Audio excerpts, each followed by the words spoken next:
उन लोगों के नाम जिन्होंने हमारे परमेश्वर और उद्धारकर्ता यीशु मसीह की धार्मिकता से। पतरस की दूसरी पत्री, पहला अध्याय। शमौन पतरस की ओर से, जो यीशु मसीह का दास और प्रेरित है, उन लोगों के नाम जिन्होंने हमारे परमेश्वर और उद्धारकर्ता यीशु मसीह की धार्मिकता से हमारा सा बहुमूल्य विश्वास प्राप्त किया है। परमेश्वर के और हमारे प्रभु यीशु की पहचान के द्वारा अनुग्रह और शांति तुम में बहुतायत से बढ़ती जाए, क्योंकि उसके ईश्वरीय सामर्थ्य ने सब कुछ जो जीवन और भक्ति से संबंध रखता है हमें उसी की पहचान के द्वारा दिया है, जिसने हमें अपनी ही महिमा और सद्गुण के अनुसार बुलाया है, जिनके द्वारा उसने हमें बहुमूल्य और बहुत ही बड़ी प्रतिज्ञाएं दी हैं, ताकि इनके द्वारा तुम उस सड़ाहट से छूटकर जो संसार में बुरी अभिलाषाओं से होती है, ईश्वरी स्वभाव के संभागी हो जाओ। और इसी कारण तुम सब प्रकार का यत्न करके अपने विश्वास पर सद्गुण और सद्गुण पर समझ और समझ पर संयम और संयम पर धीरज और धीरज पर भक्ति और भक्ति पर भाईचारे की प्रीति और भाईचारे की प्रीति पर प्रेम बढ़ाते जाओ।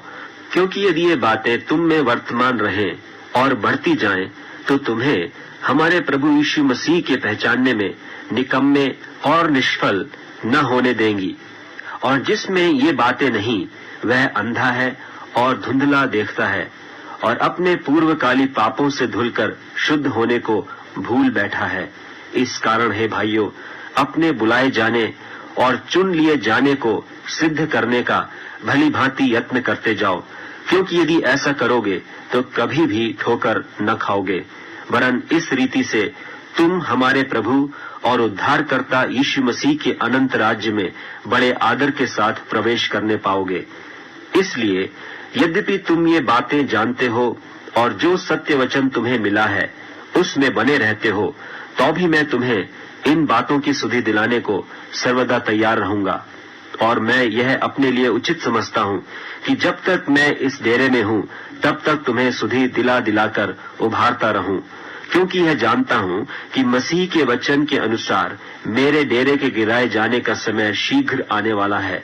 इसलिए मैं ऐसा यत्न करूंगा कि मेरे कूच करने के बाद तुम इन सब बातों को सर्वदा स्मरण कर सको, क्योंकि जब हमने तुम्हें अपने प्रभु यीशु मसीह की सामर्थ का और आगमन का समाचार दिया था, तो वह चतुराई से गढ़ी हुई कहानियों का अनुकरण नहीं किया था, वरन हमने आप ही उसके प्रताप को देखा था कि उसने परमेश्वर पिता से आदर और महिमा पाई, जब उस प्रतापमय महिमा में से यह वाणी आई कि यह मेरा प्रिय पुत्र है, जिससे मैं प्रसन्न हूँ।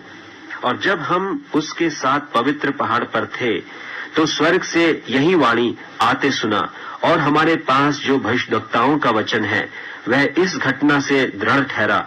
और तुम यह अच्छा करते हो जो यह समझकर उस पर ध्यान करते हो कि वह एक दिया है जो अंधियारे स्थान में उस समय तक प्रकाश देता रहता है, जब तक कि पौ न फटे और भोर का तारा तुम्हारे हृदयों में न चमक उठे।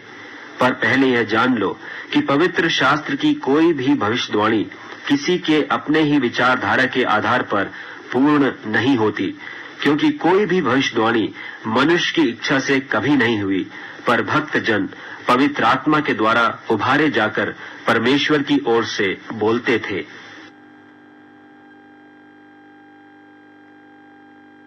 पतरस की दूसरी पत्री, दूसरा अध्याय। और जिस प्रकार उन लोगों में झूठे भविष्यद्वक्ता थे, उसी प्रकार तुम में भी झूठे उपदेशक होंगे, जो नाश करने वाले पाखंड का उद्घाटन छिप छिप कर करेंगे और उस स्वामी का जिसने उन्हें मोल लिया है इनकार करेंगे और अपने आप को शीघ्र विनाश में डाल देंगे। और बहुतेरे उनकी नाई लुचपन करेंगे, जिनके कारण सत्य के मार्ग की निंदा की जाएगी। और वे लोभ के लिए बातें गढ़कर तुम्हें अपने लाभ का कारण बनाएंगे, और जो दंड की आज्ञा उन पर पहले से हो चुकी है उसके आने में कुछ भी देर नहीं, और उनका विनाश ऊंघता नहीं, क्योंकि जब परमेश्वर ने उन स्वर्गदूतों को जिन्होंने पाप किया नहीं छोड़ा, पर नरक में भेजकर अंधेरे कुंडों में डाल दिया ताकि न्याय के दिन तक बंदी रहे, और प्रथम युग के संसार को भी न छोड़ा, वरन भक्तिहीन संसार पर महाजल प्रलय भेजकर धर्म के प्रचारक नूह समेत 8 व्यक्तियों को बचा लिया, और सदोम और अमोराह के नगरों को विनाश का ऐसा दंड दिया कि उन्हें भस्म करके राख में मिला दिया, ताकि वे आने वाले भक्तिहीन लोगों की शिक्षा के लिए एक दृष्टांत बने। और धर्मी लूत को, जो अधर्मियों की अशुद्ध चाल चलन से बहुत दुखी था, छुटकारा दिया, क्योंकि वह धर्मी उनके बीच में रहते हुए और उनके अधर्म के कामों को देख देख कर और सुन सुनकर हर दिन अपने सच्चे मन को पीड़ित करता था। तो प्रभु भक्तों को परीक्षा में से निकाल लेना और अधर्मियों को न्याय के दिन तक दंड की दशा में रखना भी जानता है, निज करके उन्हें जो अशुद्ध अभिलाषाओं के पीछे शरीर के अनुसार चलते और प्रभुता को तुच्छ जानते हैं। वे ढीठ और हठी हैं और ऊंचे पद वालों को बुरा भला कहने से नहीं डरते, तो भी स्वर्गदूत जो शक्ति और सामर्थ में उनसे बड़े हैं, प्रभु के सामने उन्हें बुरा भला कहकर दोष नहीं लगाते। पर ये लोग निर्बुद्धि पशुओं ही के तुल्य हैं, जो पकड़े जाने और नाश होने के लिए उत्पन्न हुए हैं, और जिन बातों को जानते ही नहीं उनके विषय में औरों को बुरा भला कहते हैं। वे अपनी सड़ाहट में आप ही सड़ जाएंगे। औरों का बुरा करने के बदले उन्हीं का बुरा होगा। उन्हें दिन दोपहर सुख विलास करना भला लगता है। यह कलंक और दोष है। जब वे तुम्हारे साथ खाते पीते हैं तो अपनी ओर से प्रेम भोज करके भोग विलास करते हैं। उनकी आंखों में व्यभिचारिणी बसी हुई है और वे पाप किए बिना रुक नहीं सकते। वे चंचल मन वालों को फुसला लेते हैं। उनके मन को लोभ का अभ्यास हो गया है। वे संताप के संतान हैं। वे सीधे मार्ग को छोड़कर भटक गए हैं और बओर के पुत्र बिलाम के मार्ग पर हो लिए हैं, जिसने अधर्म की मजदूरी को प्रिय जाना, पर उसके अपराध के विषय में उलाहना दिया गया। यहाँ तक कि अबोल गदही ने मनुष्य की बोली से उस भविष्यद्वक्ता को उसके बावलेपन से रोका। ये लोग अंधे कुएं और आंधी के उड़ाए हुए बादल हैं। उनके लिए अनंत अंधकार ठहराया गया है।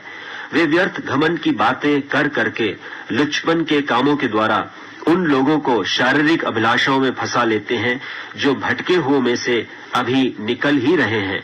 वे उन्हें स्वतंत्र होने की प्रतिज्ञा तो देते हैं, पर आप ही सड़ाहट के दास हैं, क्योंकि जो व्यक्ति जिससे हार गया है वह उसका दास बन जाता है।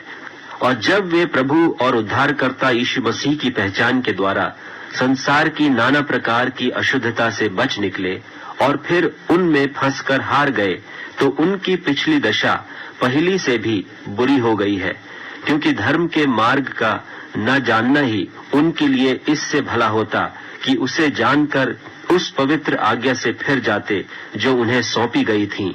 उन पर यह कहावत ठीक बैठती है कि कुत्ता अपनी छांट की ओर और धोई हुई सुअरनी कीचड़ में लौटने के लिए फिर चली जाती है। पतरस की दूसरी पत्री, 3 अध्याय। हे प्रियो, अब मैं तुम्हें यह दूसरी पत्री लिखता हूँ और दोनों में सुधि दिलाकर तुम्हारे शुद्ध मन को उभारता हूँ कि तुम उन बातों को जो पवित्र भविष्यद्वक्ताओं ने पहले से कही हैं और प्रभु और उद्धारकर्ता की उस आज्ञा को स्मरण करो जो तुम्हारे प्रेरितों के द्वारा दी गई थी। और यह पहले जान लो कि अंतिम दिनों में हंसी ठट्टा करने वाले आएंगे, जो अपनी ही अभिलाषाओं के अनुसार चलेंगे और कहेंगे, उसके आने की प्रतिज्ञा कहाँ गई? क्योंकि जब से बाप दादे सो गए हैं, सब कुछ वैसा ही है जैसा सृष्टि के आरंभ से था। वे तो जान बूझकर यह भूल गए कि परमेश्वर के वचन के द्वारा से आकाश प्राचीन काल से वर्तमान है और पृथ्वी भी जल में से बनी और जल में स्थिर है। इन्हीं के द्वारा उस युग का जगत जल में डूबकर नाश हो गया, पर वर्तमान काल के आकाश और पृथ्वी उसी वचन के द्वारा इसलिए रखे हैं कि जलाए जाएं, और वह भक्तिहीन मनुष्यों के न्याय और नाश होने के दिन तक ऐसे ही रखे रहेंगे। हे प्रियो, यह एक बात तुमसे छिपी न रहे कि प्रभु के यहाँ एक दिन 1000 वर्ष के बराबर है और 1000 वर्ष एक दिन के बराबर है। प्रभु अपनी प्रतिज्ञा के विषय में देर नहीं करता, जैसी देर कितने लोग समझते हैं, पर तुम्हारे विषय में धीरज धरता है और नहीं चाहता कि कोई नाश हो, वरन यह कि सबको मन फिराव का अवसर मिले। परंतु प्रभु का दिन चोर की नाई आ जाएगा। उस दिन आकाश बड़ी हड़हड़ाहट के शब्द से जाता रहेगा और तत्व बहुत ही तप्त होकर पिघल जाएंगे और पृथ्वी और उस पर के काम जल जाएंगे। सो जबकि ये सब वस्तुएं इस रीति से पिघलने वाली हैं, तो तुम्हें पवित्र चाल चलन और भक्ति में कैसे मनुष्य होना चाहिए और परमेश्वर के उस दिन की बाट किस रीति से जोहना चाहिए और उसके जल्द आने के लिए कैसा यत्न करना चाहिए, जिसके कारण आकाश आग से पिघल जाएंगे और आकाश के गण बहुत ही तप्त होकर गल जाएंगे। पर उसकी प्रतिज्ञा के अनुसार हम एक नए आकाश और नई पृथ्वी की आस देखते हैं, जिनमें धार्मिकता वास करेगी। इसलिए हे प्रियो, जबकि तुम इन बातों की आस देखते हो, तो यत्न करो कि तुम शांति से उसके सामने निष्कलंक और निर्दोष ठहरो और हमारे प्रभु के धीरज को उद्धार समझो। जैसे हमारे प्रिय भाई पौलुस ने भी उस ज्ञान के अनुसार जो उसे मिला तुम्हें लिखा है, वैसे ही उसने अपनी सब पत्रियों में भी इन बातों की चर्चा की है, जिनमें कितनी बातें ऐसी हैं जिनका समझना कठिन है और अनपढ़ और चंचल लोग उनके अर्थों को भी पवित्र शास्त्र की और बातों की नाई खींच तान कर अपने ही नाश का कारण बनाते हैं। इसलिए हे प्रियो, तुम लोग पहले ही से इन बातों को जानकर चौकस रहो, ताकि अधर्मियों के भ्रम में फंसकर अपनी स्थिरता को हाथ से कहीं खो न दो, पर हमारे प्रभु और उद्धारकर्ता यीशु मसीह के अनुग्रह और पहचान में बढ़ते जाओ। उसी की महिमा अब भी हो और युगानुयुग होती रहे। आमीन।